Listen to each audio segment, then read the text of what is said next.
Hi mga kaigaras, for today's video ay mag-unboxing tayo ng binili ko sa Shopee, which is... Wow! So mga kaigala, nagtataka ako kung anong meaning ng overseas kasi yung nakalagay dito sa description ng ano tawag dito? Parcel description is yung sa center is galing sa Kamiling Tarlac, North Luzon. So, hindi ko alam kung overseas na ba yun. Yung pagkakaalam ko kasi sa overseas is labas ng country. So, hindi ko alam. So, paki-explain naman sa comment section. And by the way, bubuksan na natin yun. Yung super excited ko talaga and medyo na-disappoint lang ako kasi naging one day delay sa pagka-deliver. So, okay lang naman. At least, nakadating dito ng safe. And, dito sa pagka-packaging, wala siyang bubble wrap. So, I think okay lang naman. And then, ito yung box. Parang iba siya sa nakita ko sa mga doon, sa mga reviews sa Shopee. So, hindi ko alam kung And then, by the way guys, itong package na to is gagamitin ko talaga and kaya nga akong sobrang excited kasi ngayon Tuesday or Monday, magre-reporting ako so gagamitin ko talaga ito and super need ko talaga kasi malakas naman yung boses ko kaso merong times na parang dahil sobrang loud ng background noise or sobrang loud ng community na nakasurround sa'yo, need mo talaga ng amplifier na which is para mas clear yung voice mo sa mga viewers mo. So, ayun. And by the way, gusto ko talaga na maging nalulutang ako ngayon, guys. Yun mo naman ako, guys. Hindi ko alam, mga kaigala, kung anong reason bakit nalulutang ako ngayon. Dahil siguro, hindi ako sanay sa ganitong place, which is, andito ako ngayon nagsushoot sa, old house namin. So, hindi ako masyadong nasasanay na magsalita dito kasi medyo walang ingay and then, tawag dito, super peaceful. So, hindi din natin alam kung meron nang naninirahan dito na hindi katulad sa atin. So, medyo nawawala yung isip ko, kaya ganun siguro. And then, let's move forward. Sobrang talaga guys. Gusto ko kasi maging informative itong video na to. So, ay, sayang. And by the way, this is the... diba? Hindi ko alam. Nasa burnout kasi ngayon sa Bongga. So, hindi ko yung ni-research ko, which is sobrang sayang. So, ilalagay ko na lang yung mga name ng mga gamit na to dito kahit saan. Para naman maging informative pa rin, di ba?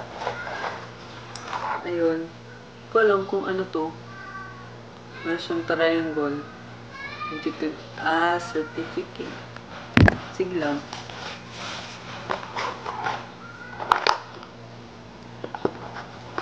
And by the way, based on the box, siya, Chinese ata.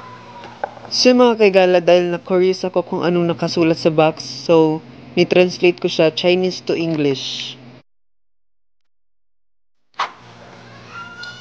And by the way, itong brand na to is Key 14 ba yun? Key 1,400. And then, bakit walang siya? Guys, ibang-iba talaga siya guys compared sa mga nakita ko doon sa mga review. Kinakabahan ako guys. Sana naman. And then, amoy plastic. And this is the USB. Ilalagay ko na lang yan dito. So, ayun, and ito yung manual. Then is, ang tawag dito? Nakalimutan ko. Strip. I don't know. And ayun. By the way, ngayon is i-product test na natin to kung gumagana ba siya. So, hopefully, sana gumagana ito. Kasi sayang yung pera. Tinuyo yun, guys. Hindi talaga ako masyadong makapag-ayos ngayon pag-vlog. Diyos ko naman. Medyo creepy kasi din dito na bahay. So, kaya, ganun siguro. Ganito ba? Or ganito. Yan. Naka-place na yung, ano tawag dito? Ilalagay ko na ng mga details about dito kasi burn out kasi hindi ko ma-recover yung ni-research ko about dito. So, gusto ko kasi maging informative. So, sayang. Ganito dito ata. Ay! Camera. Parang dito kasi. Dito. Pwede din dito siguro. Depende sa'yo. Or dito. Ikaw, depende yan sa'yo, diba? And then, ito lang naman yung nasa loob ng box. Ito. And then, ito. Nagtataka ako, guys, kasi doon sa mga review, meron siyang nakalagay dito na brand. So, hindi ko alam baka fake. And then, ito yung manual. Ito lang ako makafocus ngayon, guys. Sorry naman. Ayan, isasaksak ko na siya or maybe later. So, pwede mo din pala ito ilagay sa belt mo or sa short. And then, ibang-iba talaga siya, guys. Kasi yung nakita ko, meron siyang bukasan dito. Dito wala, o diba? Wala, guys. May bukasan kasi yan dito. And then, may brand name dito. Oh my God naman. So, hoping na maganda din ito kahit hindi siya same ng nasa review and same ng brand na linalabas doon sa Shopee. So, in-on ko na siya ngayon. 开机麦克风模式。 Shit.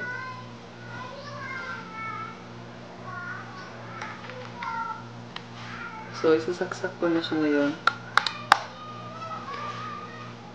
Hello? Hello? Ayan, gumagana na siya, guys. Hello?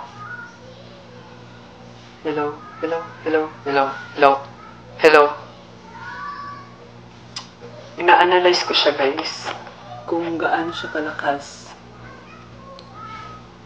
Hindi ko alam kung masasatisfied ba ako. Wait lang. Hello?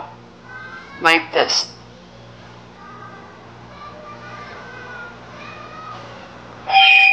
Oops. Hindi ko alam, guys, kung masasatisfied ba ako dito. Kasi, 关机。 first of all, yung in-order ko, ibang-iba sa brand na dumating. And then, wala pa siya nung, ano dito, yung lagayan ng battery. And then, wala pa siyang brand dito. Kasi, ibang-iba talaga yung product na dumating sa akin.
开机，麦克风模式。 What is application letter?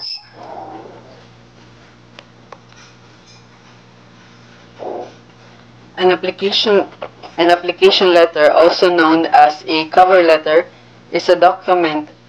So let's try to minimize the volume. Hello, hello, hello, hello, hello. Mic test. Hello. Hello, mic test. And ito yung pinaka malakas. So let's continue. Is a document that accompanies your resume when you're applying for a job. So, by the way, mga kaigala, stay tuned kasi this coming Friday, meron kaming gagawing variety show. So, manood na lang kayo kasi gagamitin ko to. And titignan natin kung effective or mas nag-improve ba yung performance ko dahil dito kasi binili ko talaga to para maging mas clear yung boses ko kasi kapag gumamit ako ng mic, medyo mahirap naman talaga kasi guys. So, ito yung naging way ko na lang para mas clear yung voice ko sa mga viewers. By the way, mga kaigala, this coming Monday or Tuesday, magre-reporting din ako. And gagamitin ko din to. So, I hope mga kaigala na manood kayo para malaman nyo yung quality nitong voice amplifier with lapel. So, ayun lang mga kaigala. Thank you for watching and don't forget to like, comment, and subscribe. Bye-bye!